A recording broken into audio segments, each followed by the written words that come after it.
banyak kelas pilihan. Sekarang aku semester 4.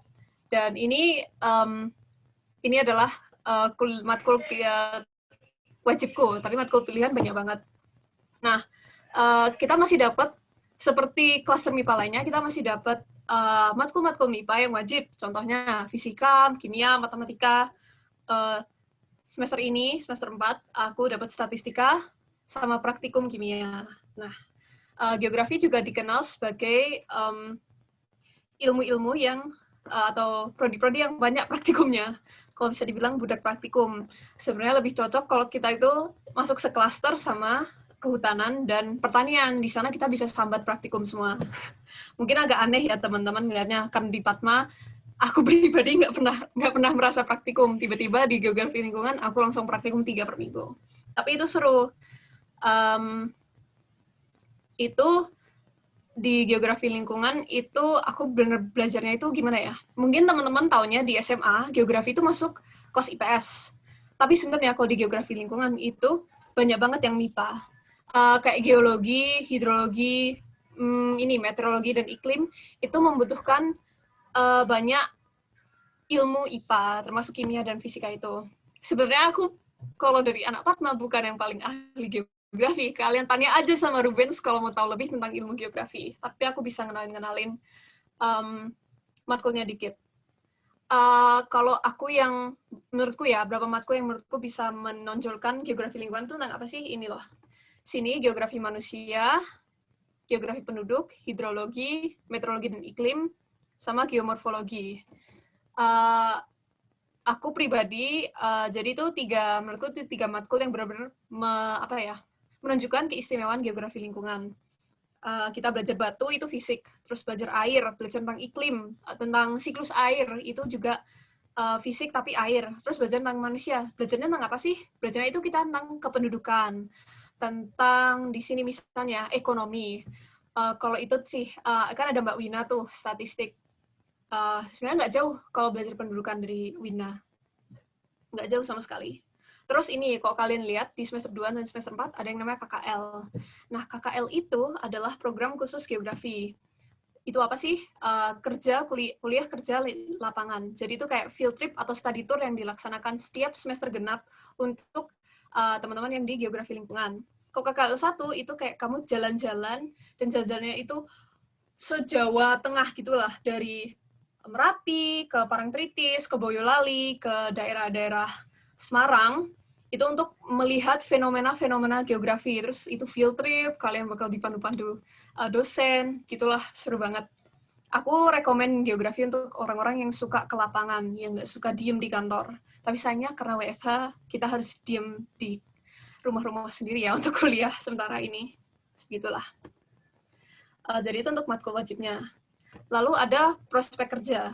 Setelah kita dapat pengetahuan ini nih tentang sosial, tentang fisik, tentang batuan, tentang air, kayak Avatar aja. Kita tuh larinya kemana sih? Nah, ini beberapa aja, hanya beberapa dari banyak pilihan yang bisa ditempuh oleh yang bisa lulusan geografi bisa dipekerjakan di sini istilahnya. Kalau orang bilang, itu ada dosenku yang pernah bilang, geografi itu sebenarnya tuh ilmu yang sangat luas. Kita bisa cocok di mana aja, dan itu berlaku. Di sini aku ngelis kementerian tuh ada pekerjaan umum dan perumahan rakyat, energi dan sumber daya minimal, sama ketenaga kerjaan. Tapi buktinya, salah satu alumni kita, dia alumni tahun 14, dia masuk tahun 14, dia kerjanya di mana? Kementerian Keuangan. Dan di sana tuh bukan kerja sebagai pegawai biasa, udah yang story Instagramnya itu tiap minggu di hotel yang berbeda, ketemu sama aparat yang wow, ya sama aparat yang wow banget, dan dia udah tinggi gitu jabatannya. Kenapa? Karena dia itu pakai One Map Policy gitu. Dia tuh menjadi sekretaris One Map Policy, yaitu kebijakan satu peta. Nanti aku jelasin pas yang di geografi pas aku jelasin jurusan geografi lainnya. Di pemerintah ada Badan Informasi Geospasial, kebetulan mantan dekan yang kita ini keterima menjabat sebagai kepala BIG sekarang di sana. Itu kayak sentra informasi geografi. Informasi geografi itu apa sih? Kayak peta, kayak GIS. GIS itu yang buat Google Map, yang buat Grab Map itu GIS namanya. Dan dia jadi kepala di sana. BMKG tentunya, Badan Meteorologi, Klimatologi, dan Geologi. BPS, Badan Pusat Statistika, karena banyak ya matkul di geografi lingkungan tentang kependudukan, dan banyak banget dosen kita yang spesialisasi ke kependudukan gitu. Aku sendiri emang lebih tertariknya ke arah sana. BNPB tentang bencana, kalau kalian itu tertarik dalam manajemen bencana dan ikut berkontribusi dalam ilmu mengatasi bencana, karena Indonesia banyak bencana, ini corona, Merapi, banjir, anak geografi itu jadi tumpuan ilmu bencana, seperti itu teman-teman. Dan BKKBN sekali lagi tentang kependudukan. Terus di NGO itu juga bisa. Salah satu alumni geografi, fakultas geografi ya, dia dari jurusan satunya, dia kerja di WWF sekarang. Dia jadi kayak pemantau hutan-hutan di sana. Jadi nggak cuma orang kehutanan ya, tapi orang geografi pun juga bisa ikut membantu kalau soal lingkungan. Lagi pula namanya tuh geografi lingkungan kan, pasti kita belajar ilmu lingkungan. Terus ini ada NGO satu lagi yang cukup dikenal, namanya Kota Kita. Itu NGO yang mengurus kesejahteraan di wilayah kota. Kok kalian tertarik PWK, geografi, tapi kayak misalnya kalian nggak pengen tekniknya PWK, geografi itu salah satu prodi yang juga menjurus ke studi ilmu perkotaan. Kebetulan salah satu guru besar kita itu pakarnya ilmu studi perkotaan gitu. Terus ada lain-lain. Tentu saja kamu bisa jadi peneliti, jadi dosen di geografi, di fakultas geografi. Kan bisa jadi konsultan lingkungan. Jadi kok kalian pernah dengar AMDAL, yaitu analisis lingkungan, itu yang biasanya dipakai untuk analisis pengaruh kegiatan perusahaan terhadap lingkungan, ya di sana. Lalu ada bisa jadi entrepreneur. Kebetulan nih temanku seangkatan sama aku, jadi sama-sama 2019, dia udah punya kafe sendiri, itu beneran kafenya dia, dan aku ya kagum lah sama itu. Oke, lanjut aja, organisasinya apa sih? Walaupun kita banyak matkul dan banyak praktikum, geografi lingkungan itu tidak tidak malu-malu berorganisasi. Kalau himpunan mahasiswanya geografi lingkungan itu namanya EXA, Environmental Geography Student Association. Terus tentu aja ada BEM fakultas, ada GSC itu semacam klub studi karya ilmiah, ada JMG itu kayak SKI-nya geografi, ada BKG itu bengkel seni, dan ada event-event tentunya buat teman-teman partner yang suka event. Kebetulan aku seksi acara di Orgenas. Nah, kemarin Garda ikut tuh, Olimpiade Geografi Nasional. Terus ketemu aku. Ketemu nggak, Gar? Ketemu, Mbak. Dia juara loh, emas. Kalian inget kan dia sama Ruben? Nah, seperti itu. Dan mumpung ada waktu dikit, aku pengen nyentuh fakultas geografi secara keseluruhan. Jadi ada 2 jurusan lainnya. Ada pembangunan wilayah dan kartografi dan penginderaan jauh. Ini maaf ya, kok satu-satu semua. Nggak tahu apa yang terjadi. Jadi pembangunan wilayah itu lebih ke aspek politiknya. Kalau kalian pernah dengar istilah kawasan ekonomi khusus, kalian pernah dengar istilah ibu kota, bukan ibu kota, apa ya?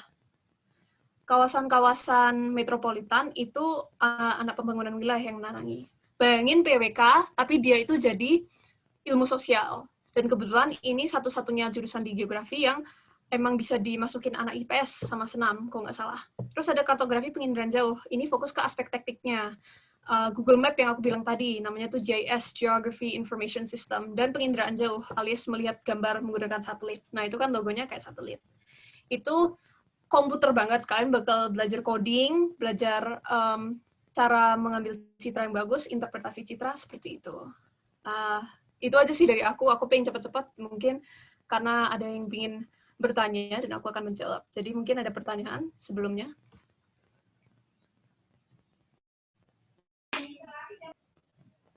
Belum, Mbak. Mungkin ada yang belum jelas dari geografi. Mungkin kalian masih bingung, apa sih ini? Ini jurusannya apa sih? Loh, ini fakultas. Oh, kira jurusan. Itu banyak lo terima kayak gitu. Bahkan pas kuliah di UGM.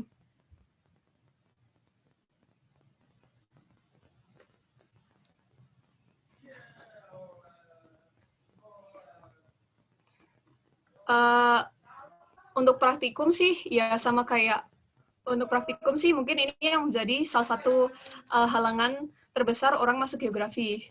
Karena praktikumnya banyak. Tapi menurutku ya sama kayak semua keilmuan, pasti semua keilmuan tuh ada plus minusnya kalau masuk prodi. Misalnya di teknik itu kan Oke, ilmunya seru, tapi matematikanya banyak dan dosen ngasih nilai cenderung pelit kalau di teknik. Ya sama kayak geografi, oke, matkulnya seru, kamu bisa keluar banyak, feeds Instagrammu jadi lebih cantik. Tapi praktikumnya banyak, dan kita pasti ada cara kok untuk menuntaskan praktikum yang tumpuk.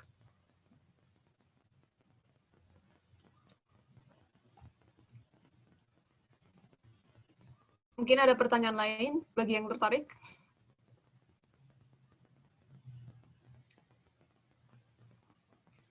Alumni kita juga nggak dikit, ya dikit sih yang di geografi, tapi ada.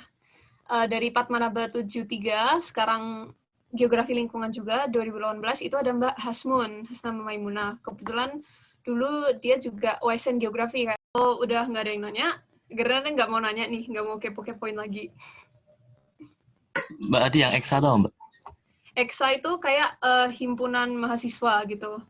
Jadi kalau kalian masuk suatu jurusan, suatu prodi, ada himpunannya. Bisa dibilang itu BEM, tapi khusus setiap jurusan. Dan itu kegiatannya itu kurang lebih mirip BEM, tapi biasanya lebih fokus penelitian. Nah, aku mau cerita, salah satu program dari EXA, tapi semua anak GEL bisa mengikuti, namanya ekspedisi. Jadi kalian ke lapangan, kok kemarin itu ke, perbukitan Menoreh, terus kalian lihat fenomena di sana. Pemetaan batu-batunya, berbicara dengan penduduknya, seperti itu.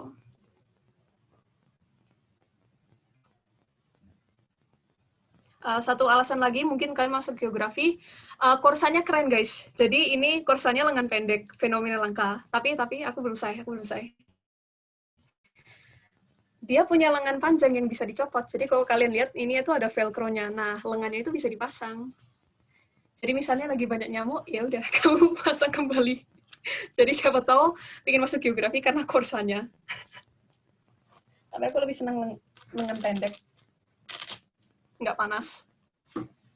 Kayak kursa geologi juga. Oh, kursa teknik geologi juga kayak gitu ya, Mas? Mbak. Ya. Iya kok, iya kayak gitu. Tapi kami pakainya red slating. Jadi apa bisa dirit gitu. Jadi istilahnya lebih aman ketimbang pakai velcro. Nah, Gak penting sih tapi. geografi itu mirip teknik geologi ya, Pak. Aku nyambung gitu loh kok ngomong sama anak teknik geologi. Oh iya, geomorfologi. Ya, oh iya. Cukup mirip sih. Kayak gak terlalu jauh beda. Bedanya apa nih geologi sama geografi? Mau dijelasin? Kalau teknik geologi kan teknik dan dia lebih ke batu. Kalau kita itu, kalau di geografi lingkungan, kita bisa ke kependudukan seperti yang aku cerita tadi. Bisa ke ekonomi bahkan, bisa ke air, agak lebih luas ya. Oke. Untung aku gak masuk geografi beneran. Tapi aku lihat teknik geologi juga serem loh, Mbak. Geografi aku gak suka, gak mau ketemu manusianya. Jadi bagi teman-teman yang pingin belajar bumi, tapi gak mau ada manusianya, pilihnya teknik geologi. Nah, bener tuh. Tapi kalau misalnya teman-teman merasa punya jiwa campuran IPA-IPS, bisa ke geografi. Oke, karena waktu kayaknya udah habis ya buat aku. Siapa adminnya di room ini? Aduh, kayaknya waktuku sudah habis ya. Kok nggak salah dapat jatah 15 menit doang.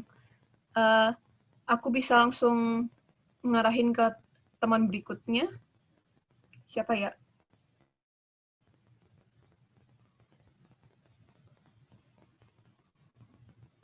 Aktuaria ya habis ini. Ya. Oke, dari aku itu dulu. Terima kasih teman-teman sudah mendengarkan. Makasih Mbak Nabia. Tes suaraku masuk ya guys? Masuk kok. Oke. Sebelumnya Assalamualaikum warahmatullahi wabarakatuh. Perkenalkan aku Tresya dari Padmanaba 75 dan ada temanku Ira dari Padmanaba 75. Kita dari Ilmu Aktuaria UGM. Kita mau sharing-sharing nih. Ira bisa tolong share screen-nya.